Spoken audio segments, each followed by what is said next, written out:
Are you ready to be inspired by a tale of transformation and dedication with the executive director of Surge's Middle East chapter? This passionate environmental activist has witnessed the growth of Dubai firsthand and leverages that experience to guide her vital work in the water non-for-profit initiatives. Her commitment extends beyond the professional duties as she actively participates in local organizations, environmental education, and is even a beekeeper. As a mother of two, she is deeply invested in teaching the next generation about the interconnectedness of our ecosystem. And she thoroughly believes that through nurturing a love of nature and living in harmony with our planet, we can collectively create a brighter future for all. Stay tuned to learn how she is turning that belief into action. Please welcome Marita Peters. And joining Marita is an Emirati American who epitomizes everything that can be achieved through dedication and talent. Her commitment to research in the field that she ensures that each interior is fresh, possessing both functionality and design. As a lead AP, she is passionate about sustainability and wellness in design. And as a dedicated humanitarian, she believes that design has the power to transform lives and as such conceptualized the Surge for Water's design competition, which attracts other designers to design for such a phenomenal cause. For those of you who are unfamiliar with Surge, Surge has brought access to clean water to over 1 million people in 11 different countries. Now, as the design director at Say Studio, she has led the team in successfully delivering projects such as PwC, Facebook, LinkedIn, Google, Pepsi, and Uber. Her fierce passion for delivering world-class designs has established the firm as a true contender within the Middle East market. Please welcome my very good friend, Laila Al-Yousuf. Ladies, welcome to the pod. I think it deserves a cheers with none other than some water. Absolutely. Cheers, guys. To represent Surge, which of course is what we're discussing here today. Yes. So, Marita, Laila, who would like to go first about explaining exactly what Surge is and who is it that you're trying to help with this phenomenal charity? All right, I guess I'll go. Please. So my name is Marita Peters. I run the chapter of Surge in Dubai. Surge in Dubai is celebrating 10 years of being registered in Dubai. It's a 15-year-old organization actually founded by my childhood best friend, Shilpa Alba. We both grew up here, actually. So Surge's mission is to help end the cycle of poverty by bringing clean, safe drinking water, sanitation, hygiene, and menstrual health solutions to those most need, the most vulnerable amongst us in the world. And we can get a bit more into what those 4 things mean. But in a nutshell, that's what our core mission is. And as I understand it, you've mentioned the 4 pillars there, but it all started with the clean drinking water, which is the foundational level that we need to move from, right? Absolutely. Water is life, quite simply put. Yes. And Laila, tell me how you got involved in this phenomenal initiative.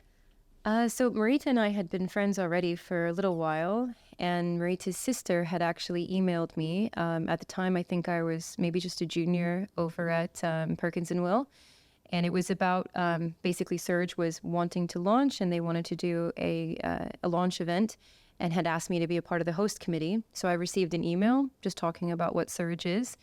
And I agreed to be a part of the host committee. And then I had been involved as a child in a lot of sort of charitable things and wanted to get involved now that I had moved back to the UAE and with those types of activities, and found a cause that I was passionate about. And then the Gala basically came out of that, which is, I've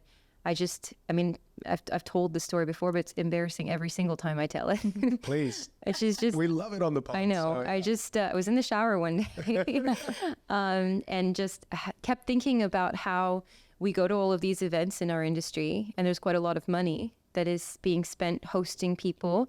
And where is that going to? And what are we talking about? And what's coming out of that? So I just thought if there was some way that we could create an event for the people in the industry, leveraging the people that we know, and leveraging, kind of our own resources, maybe we could create an event that would basically be able to give back in some way. And I had, there was my design school that I had been a part of basically had a similar type of competition, but it had nothing to do with charity. It was just a chairing competition, chairing styles competition. And I just had thought of that and thought, well, why don't we twist this and give it a charitable kind of element to it?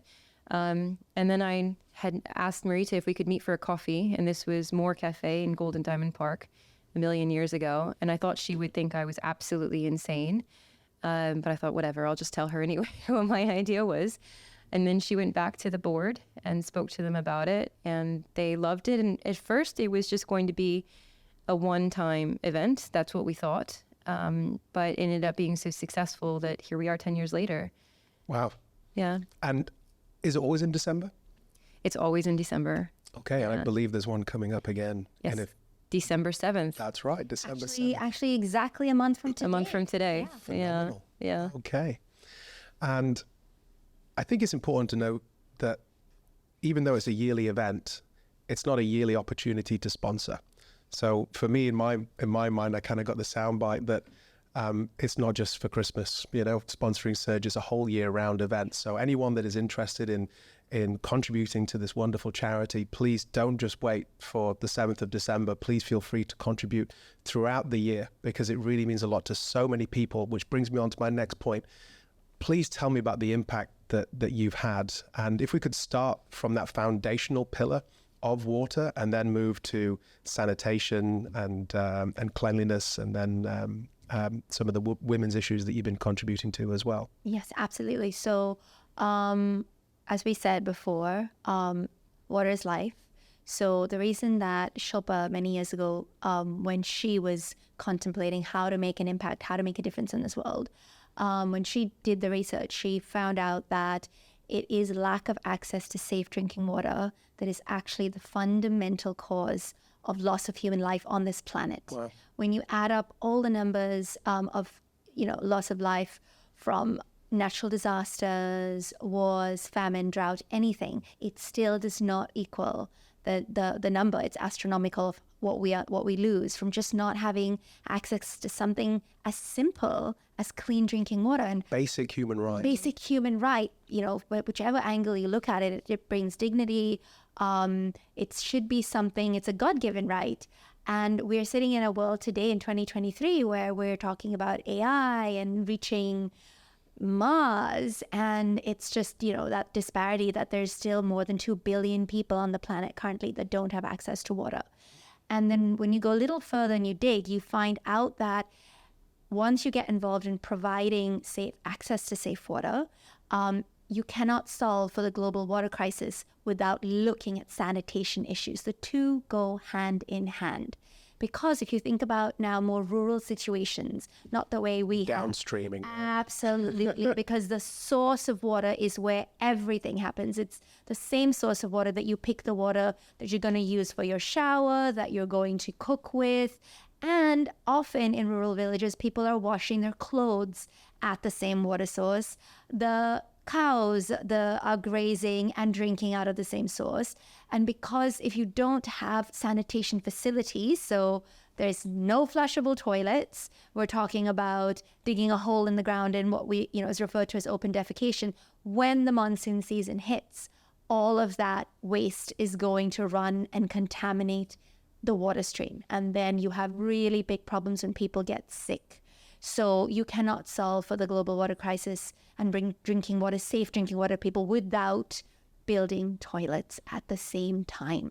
And our work long before COVID hit the world and we became so aware about the stop of preventing germs by washing hands, if we remember, long before that, in Surge's program that we teach in all of our communities, hand washing, soap making, and then eventually we got into menstrual health. Okay. So that is the having dignity during menstruation for young girls and women. That's how our work expanded as we spent more time with our communities, listened to what they had to say, and then reacted to try to help them as much as we could. I mean, I just wanted to add as well that I had been a part of Surge already for a few years before I had made it to Uganda. And there's nothing like actually going and seeing what Marita's speaking about firsthand. We live in a world where, you just took a sip of water right now. You don't have to worry at all about the cleanliness of that water or the fact that you might get sick or anything. And we talk about, when we went there and the communities that we meet and the women that we meet, the children that we see who are in this situation, it just gives you another level of perspective of what you have here. But then it also reminds you of the people who are in these countries who actually don't know any different. That's just their world. They don't know how we live. And it's hard. It's really hard to see them in these situations. And when I went the first time, I actually didn't understand initially the connection between the menstrual health part of it and the sanitation. But when you go there and you see that there's a lot of fear and embarrassment that is connected to the fact that, here, that moment when you become a woman and you learn about your body and all of that normally goes along with your mother explaining the whole situation to you and how you go about this process. But there's just not all of that. There's not the education necessarily. There's not the facility. And so what ends up happening is that these young girls end up dropping out of school. And then that's a cycle, because then they become the mothers and then it spreads. So the importance of women, taking care of women in these situations, it's the effect of the community. You are having a direct impact on the whole community. And that's really what SURGE stands for, is the impact across these communities. It's not just about the water. It's all of the elements that are connected to that. But there's honestly, it completely changed me the first time that I went, just to see all of this firsthand. And then when you spoke about don't just wait till December to attend or to sponsor. The other thing that we've also got to think about is, yes, you can be a part of SURGE at any point of the year, but you can also do things in your daily life that have an impact on the way that you're living and the impact that you're making, even with water. Water is the simplest one. Think about where you're getting your source of water. Think about the bottles that you're using, the wastage that you're going through. There are little things, little changes that you can make in your daily life. And that's the power of SURGE. That's the point of the event. That's the point of the charity, is the impact that it makes on the communities that we work with, but also the impact that we're trying to make on the community here. I recall an incident from my childhood when I was 11, and my geography teacher said, so how many people, when they're brushing their teeth, just let the tap run? Mm-hmm. And everybody raised their hands. And he explained to us just how much water was being wasted in that instance. So something as simple as just turning off the tap when you're brushing your teeth, it doesn't need to be on, right? And then spit and rinse. And it's the consciousness of those little behaviors that being a part of something like this really makes you more aware of. Mm-hmm. Yeah, we say every drop counts, every drop matters. Yep. So changing those tiny habits goes a long way. And especially for those of us that are parents, it's so important to teach those good habits. Learn them ourselves if we aren't practicing them, and then passing those along. And you talked about Uganda and you talked about the communities that you serve. How many different regions are you in? And can you tell me a couple more stories from them, from maybe some of the other pillars beyond just water? Sure. Currently, we're working in 4 different countries. Our longest, oldest communities are still in Haiti. They suffered a really bad earthquake back in 2005, and that's when we got involved in them. Haiti is also a complex case because it's got a very complicated political history if you go into. So there's a lot of work to be done in Haiti. We work in Cité Soleil and in the mountains in Kajak-Mel. And we've been very blessed, Ollie, to find these amazing salt-of-the-earth pillars in their own community. So you'll see that all the partner organizations we work with that are actually living and working and operating on the ground are all run by inspirational local leaders. So Dr. Errol is amazing, and he's been our partner for over 10 years now in Haiti.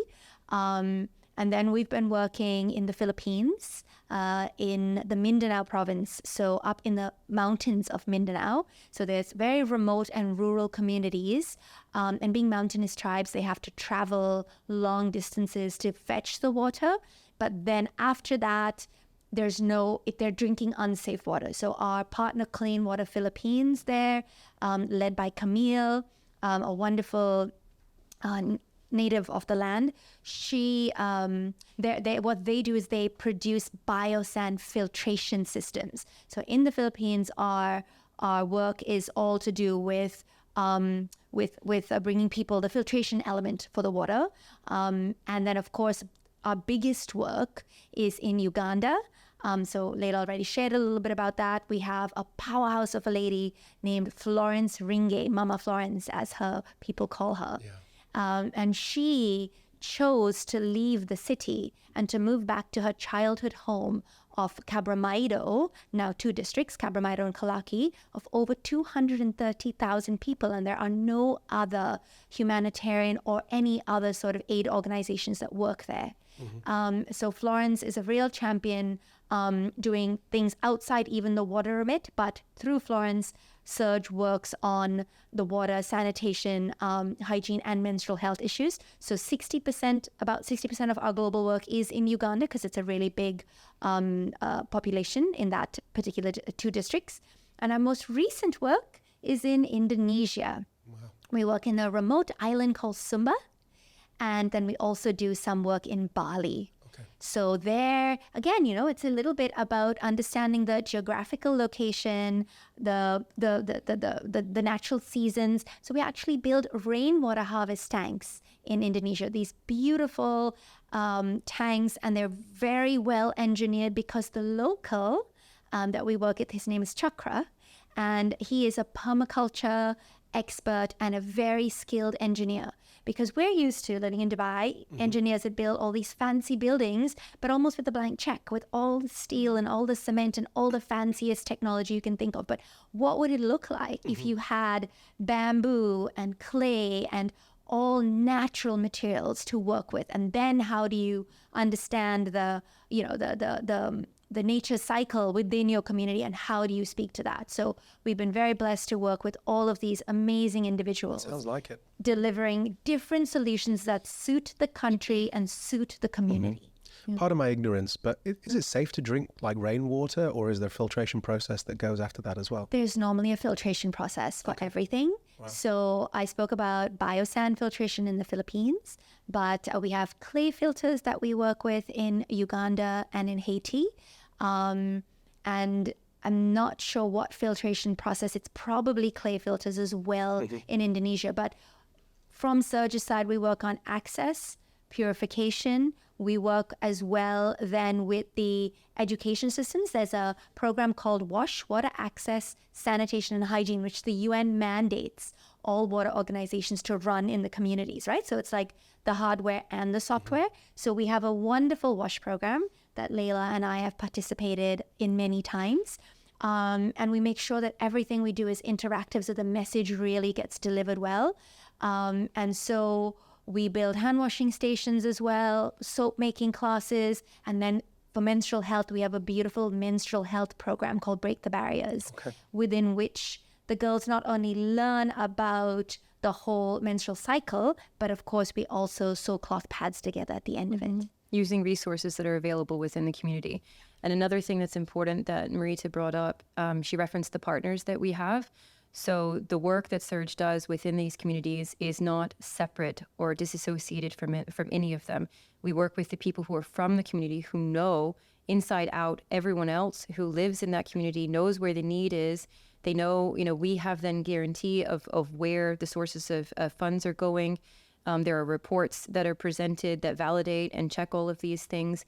And the idea behind it is that we partner with somebody who is there and present, always there and present, so that they are a part of the solution. There's also a big part of it, which is that water filters are not just given, they are subsidized so that individuals who are a part of this are committing to it themselves. It's the same thing, like if somebody gave you something, you might not appreciate it as much as if you earned it. So there's a commitment on their part to have this and take care of it. And these are all values that I think are really, really important and potentially set us apart in some ways, that it starts with the community. It starts with building partnerships with the community. I have a little bit of a contentious question. So you hear horror stories about charities in America that go over to Africa and they send people over there as the heads of these teams, and they're supposed to be building housing or schools, and then they find out that when they go to bed at night, the locals actually dismantle everything and then build it properly because they didn't really know what they were doing and they were just there to take the few pictures. The virtue signaling feel-good trips. So I understand from having spoken to some of your sponsors that go into these regions, that is absolutely not the case. But if you'd like to elaborate a little bit more, that'd be great. So exactly what you said. We don't ever want to, tarnish anyone else's, because it still very much happens today. There are many organizations that run these sort of impact trips, and they say, oh, bring your kids, come with your family, and we're going to build a school. But for Surge's model, we don't do any of that.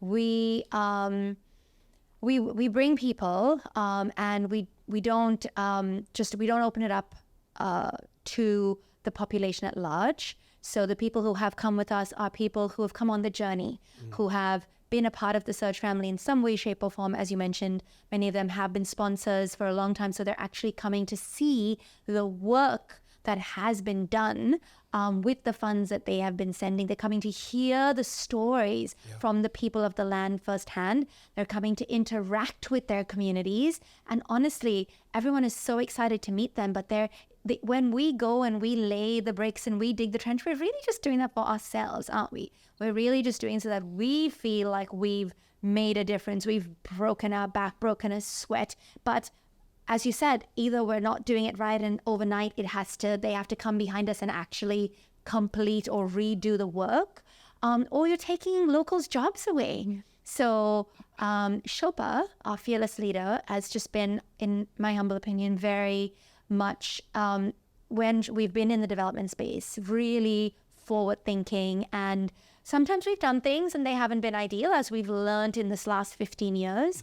But as soon as new learnings come through and we gain a broader perspective, we are always make sure that we are empowering. We walk beside and empower our communities. We will never take that, we know best approach and or bring people for show and tell. So hopefully that answers your question. But we don't run those kind of trips. And we've been asked many times if people can come and if they can bring their children. And it's not that we don't want to have you, but we also have to be mindful of our resources and our time if we want the actual work to get done.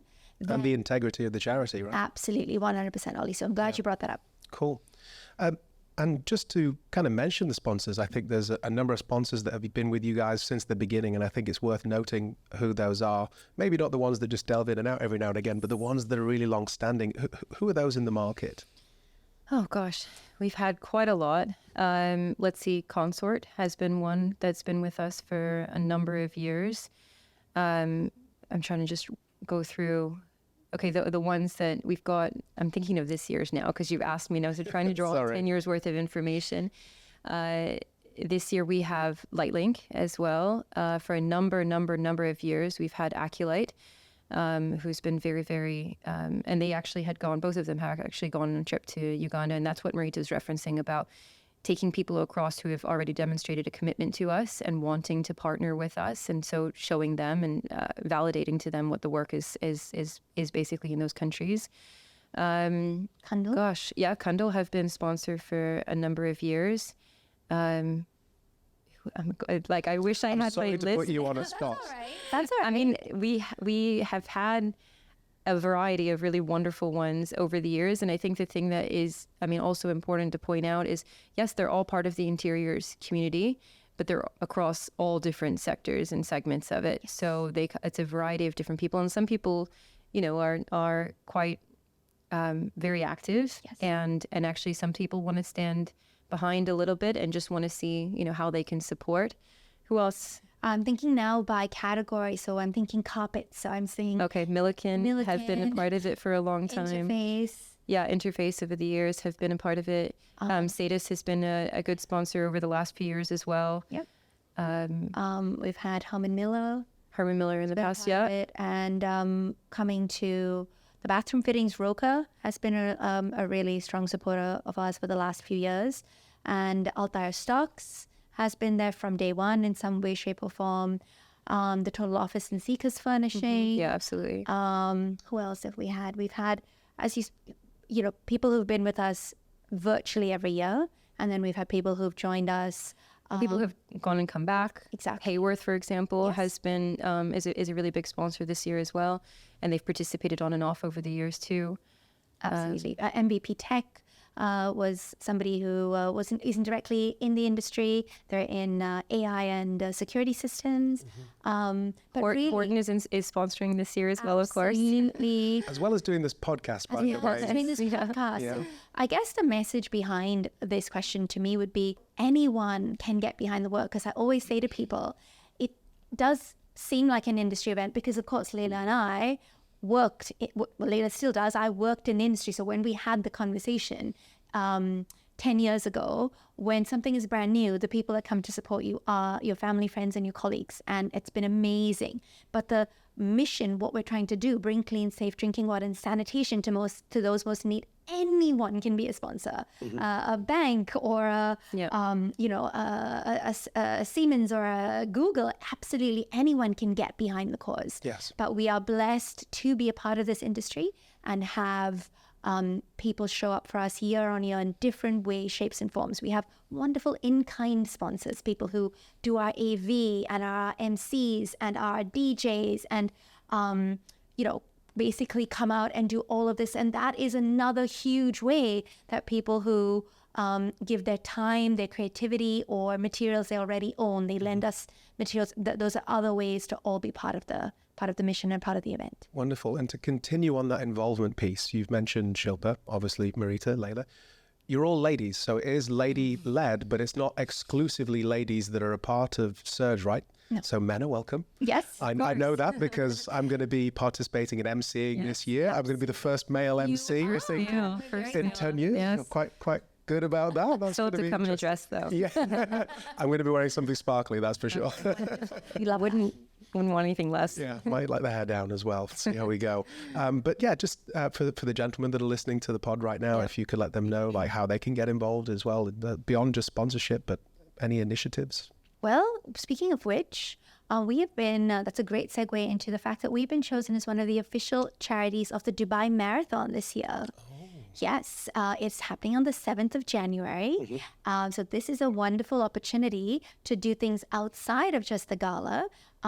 Anyone, an individual, a corporate, a company can encourage their employees to run a fundraising campaign to participate in either the 4K, the 10K, or the full-blown 42. You don't have to be a seasoned marathon runner. Of course, if you are, that category might. But really, it's just about coming together as a company or as an individual, as a family, and doing this walk/run for water and sharing the mission, being an ambassador with because that's the only way. Like, so in Surge, we say, we are here to try to create the ripple effect, right? That's one of our mottos. I love that. So imagine if I sign up for the 10K and I create a little fundraising campaign on Yalla Give, which is the official fundraising platform of the UAE, all completely legal. I can talk openly about it to family, friends, post it on my social media and say, hey, I'm trying to raise 1,000 dirhams or 5,000, any amount, every drop counts. And I send that email, I send that WhatsApp, I post it on my Instagram for all my family and friends to be a part of the mission. So that is open to men, women, children, and then the goodness ripples out. Yep.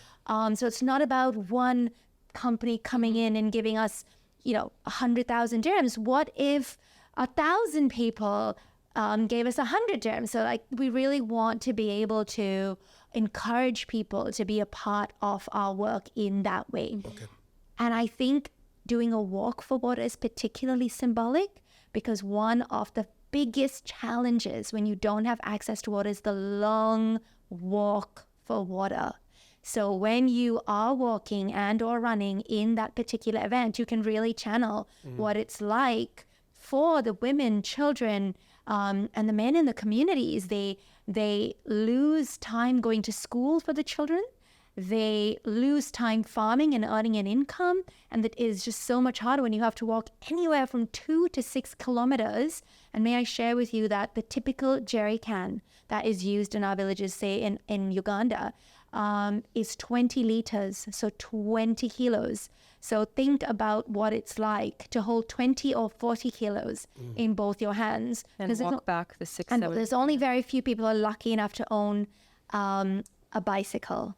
So, and we have seen 6 to 8 strapped on a bicycle. What is it like to ride a bike with 60 to 80 kilos strapped onto it, right? And then sometimes they're not just going by themselves. They've got their kids with them too. So absolutely adding weight onto that too. Right. Presumably, you're not even guaranteed a quality of water. Oh, no, here. No, I'm not that's- talking yeah. about, you're fetching water. It's not potable water. Yeah. To make it drinkable, you have to put it through your clay filter. Right. Or someone who doesn't have it, the oldest way in the book is to firewood to boil the water over on an open fire. That's the oldest way to make it portable. But of course, if you're bathing with it or cooking with it, then you use it as is. But there's one way that absolutely anyone can get involved with us right now. And through the year, I'll let Laila share a bit more. After her first trip, she was so inspired that she decided with her wedding. Yeah. You probably remember. No, I mean, obviously Surge has played a special role in my heart for, all the years that I've been involved. And when my husband and I got engaged, I said to him, let's have a sustainable and charitable wedding. And he thought I was mad, but he signed on for everything with me. So that meant signing on for this as well. And so that's what we did. We basically, instead of receiving gifts, we asked people to donate to Surge. And then the entire wedding was also done in a way that we were being conscious of the impact that we had, because the weddings are actually very, very hard on the environment. The one day that you spend focusing on yourself has an impact that goes across the entire year and the amount of waste that you generate. So we were just conscious of that with as many decisions that we could make, just trying to think about it from that perspective. I mean, and I think, to add on to that, because obviously that was something that, I held in my heart, and anybody can do that. So that's part of Marita's point. You want to run the marathon, you want to walk a marathon, do you want to create a marathon, whatever it could be, you can also create something that you feel, on our behalf, host any kind of event or take on any kind of initiative and have people support you in that initiative. That's something that, you're doing it in partnership with us, basically. We would encourage that. Obviously, on the night, there's volunteer opportunities on the night, so that's another way that people can get involved. And the other thing that I think is really important, especially for the people who are listening to this, the sustainable aspect is a huge part of what Surge stands for. And in our roles, we have an active role and duty to think about what we're doing in the environments that we're building and the waste that we're potentially generating. And we talk about LEED and WELL and all of these different certification programs. Think about the entire cycle of what it is that you're doing. So you're creating something that potentially was created in a sustainable way, but what happens to it after the fact? Where does the cycle end? So I encourage all of the people who are in our industry, because that actually makes a huge impact throughout the whole year and makes a huge impact to our whole world with what we're generating and the waste that we're creating. So if we can design things sustainably, think about our material sources, thinking about the impact, challenge your clients to think about the water sources that they have within their offices, reduce plastic usage. All of those things are indirectly, in a way, also supporting us, because those behaviors change everything. Absolutely. And, you have a responsibility on your own to potentially change your own behavior. But if you are now influencing something that's happening in a company, you are potentially changing the behavior of hundreds of people and what they are doing in their daily lives. And that's the power that we have and the responsibility that we have to carry. Right? Yeah, absolutely. So just to kind of go back to the run. So if you decide to walk or run for water on January 7th, do people register through the Surge website, or do they go to Dubai Marathon? Yes, they go through the Dubai Marathon website to register for the marathon. You can also find a fundraising option through Dubai Marathon, or you could go directly to the Yalla Give platform, where all the 10 chosen charities are very obvious, and you'll see Surge's campaign, Safe Water to Create a Healthier World. That's the umbrella campaign that we have created, and it's very simple to follow the steps to open your sub-campaign. So if our fundraising goal is 55,000 dirhams, for example, which is what it is, if you make yours 1,000, every dirham that goes under your name towards your 1,000 feeds into the overall goal of 55. And they've got beautiful visuals and metrics. So every time someone does a donation, the bar keeps moving. So it's a very, very simple process. And as I said, it's important for me to stress, because fundraising in the wonderful country we live in has a lot of rules around it. It is 100% legal. It's all, it has a license from the Islamic Affairs, so people can do this safely and be proud to speak about it. So this is actually a charity that you can go out and shout about to your network and hopefully bring a little bit more attention to something that is so sorely needed throughout the majority of the undeveloped world. But how do you measure success? What is the impact, and how do you measure that impact to Surge? We would probably do it in different ways, I would think, inherently. How would you? Yeah, I think one of the typical metrics, and we are trying to move away from the traditional methods of just measuring by impact numbers, because when you pick just arbitrary things like that, I mean, they're important, we do track, but we have chosen Surge, as it has turned out, we tend to work with a lot of remote communities. So obviously, if you want to call it how far does your gym get you, when you work with remote communities, a lot of the funding goes in transporting the materials out to a remote location, up a mountain. We're talking about difficult logistics. So pure impact numbers can look smaller than somebody who works in the metropolis, for example, because in a lot of the countries we work in, work is needed as well in more urban or peri-urban areas, but we work remote and rural in every single. So we work with more, in Uganda, the natives themselves say that we are the forgotten people. So impact numbers is one measure that people use, but I think for us, what's really important is that we look at it as empowering people. That's very important to us, that we walk hand in hand with our partners. No, we don't have any savior type mentality that we, are coming to help or rescue, or it really is, we're born into a life of privilege, and what can we do with that? How can we use that for good? I mean, to add on to your response as well, I think as another kind of example of how much we partner with our communities, we have Ugandan names because we are a part of the community. So when we've gone there, from the very first trip, the impact that we've had, the partnerships we've built, the friendships that we've built with these people, we've walked away being a part of that community to the point that we have names from the community that they named us. We didn't pick them. They gave us our names. So that is the Apio. Appeal. What does appeal mean? I forgot. I'm just a PO. What was it? Giver of life or something? Yes, exactly. Yeah. Okay. It's been a while. What was yours? Mine is Akulo, and Akulo means one blessed with many water sources. Oh, wow. But to answer your question, Ollie, from my perspective, because it sort of mirrors Marita's response, but in a slightly different way. So Marita spoke about empowering the people within the communities. And my response to that is actually inspiring people within this community. So the impact of what we've done over the last 10 years, this year it's Design of the Decades is the theme of the gala. This is our 10-year anniversary that we're celebrating. And from that very first gala, when we thought it would be a one-off, now sitting here today, thinking about it 10 years later, and our lives have changed and all of these things have changed around us. And it's amazing to have seen what it has turned into, and the different people across the industry. People come up to me all the time and they say, "Are you going to Surge this year? Have you heard of it?" And I'm like, "I've heard of it." And I'm happy that people don't associate me all the time with it, because it means it stands on its own, and it means that the message is going farther than I can spread it, which I think is really, really important. And so there is that part of that, of having created, this event together that is now has impacted all of these different people across our industry. But it's also the fact that is now, hopefully, my message that I'm trying to add into that is the sustainability aspect, hopefully inspiring people within our industry to think about the impact that they're making within all of the projects that they're working in within here. And I think, maybe both of our answers don't have statistics around them. Yeah. It's hard to measure, it's hard to quantify, but I think we can, go to our communities and see the relationships that we've created. We can go to our event. I mean, the first year, I think we had like 200 people or something that came, and now we've got like 500, 600 people that come.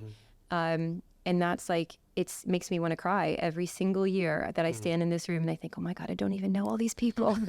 How did we do this? Because that's the other actually really important thing to raise, is that here in Dubai, our team is like 4 or 5 ladies. Yes. And we all have all volunteers, which is also, I like to share that just so that people know when they're donating that we are leading by example.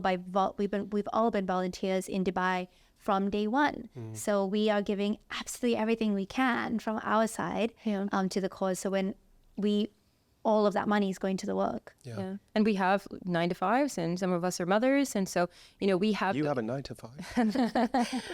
Whatever you Isn't it call an 8 till 12? Yeah. Or AM. 24 hours, whatever it is. The point is that, people always say to us as well, how do you find the time to do this every year? Honestly, if you're really passionate about something, you can do anything, absolutely anything that you wanted to do. It's about organization and just carving out time for all of the different things in your life and how you can make that happen. And I think that's really important to just make people remember that you can be a part. It doesn't have to be Surge. If you want to go and be a part of something else, by all means, go ahead. But think outside of, you know, your day-to-day and the impact that of like what you are doing on yourself. Yeah. And think about your community and think about how you can make an impact on a larger scale, and find your mission that you want to be a part of, and then learn to give back. It sounds to me, and we kind of discussed this briefly, that some of the metrics is largely around anecdotal sentiment analysis, right? Yeah. So just how people are looking at you and feeling, and, you know, it is qualitative, but, you know, it's a really important measure as well, because you can, you know, reach a lot of people, but you're reaching the right people, and that's what I think you were trying to say. Marita. And are you bringing like genuine change in terms of numbers? We're at over 1 million people served now, 15 years later, and for an organization our size, largely powered by volunteers, I think that's no small feat. So we have got metrics, but we don't focus on them, I guess is what I want to say. What's much more important to us is how we do the work. And we believe that our work is completely holistic. We create jobs, we use local materials, we do not fly any products in, all of these little things. We do not do any of this volunteer tourism work to make ourselves feel good. So we really try and work within those parameters so that the work is genuine, it is bringing true change, because ultimately we need all of these communities for you know, water changes everything. Once you have safe drinking water and the sanitation issues, so we're building latrine blocks in schools, especially in Uganda, composting toilets in the Philippines. So when you do all of this work, ultimately we want those children and those men and women to have a better shot at life. We want the future generations to come out of living in abject poverty and to be able to aspire and achieve all of their hopes and dreams. Because just because you live in a village somewhere far away doesn't mean you don't have dreams of being a doctor, a teacher, a lawyer, a dancer, and we're all connected by this humanity. Yeah. But they just have so many more obstacles to cross. And if we can be a small part of that, then that's enough. Ladies, both of your passion is definitely infectious. I can say that. I've been sat here with goose pimples. I don't know if you can see that the entire time I've been speaking to both of you. But if you could just give me each a final thought to the audience, to the camera, that you'd like people to walk away with. You go first. Let's just put on the spot. I guess I would say try and take a moment to find the silence and remember why your soul came to this planet. And when you can find that, then everything will make sense. Lovely. Laila? No, I wish I had gone first. Sounds like a meditation or something like that. Oh my gosh. Honestly, a part of it is actually just thank you.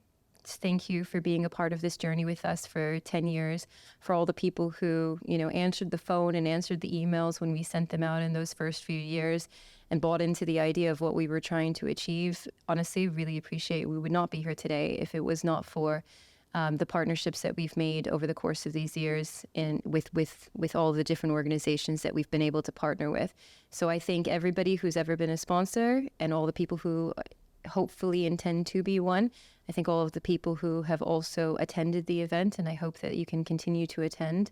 And I just challenge you all again to just think about your daily choices and the impact and the power that you have as being part of our community and what you can do to change things. Thank you. I'm going to steal from you guys and say that water is life. Create the ripple effect. Go out and make a change. Thank you. Thank you so much for having us, Ollie. Honestly, my pleasure, ladies. Thank you so much for coming on. Thank you. And thank you to Horton again for giving the airtime to such an important charity. Absolutely. Really appreciate it, guys.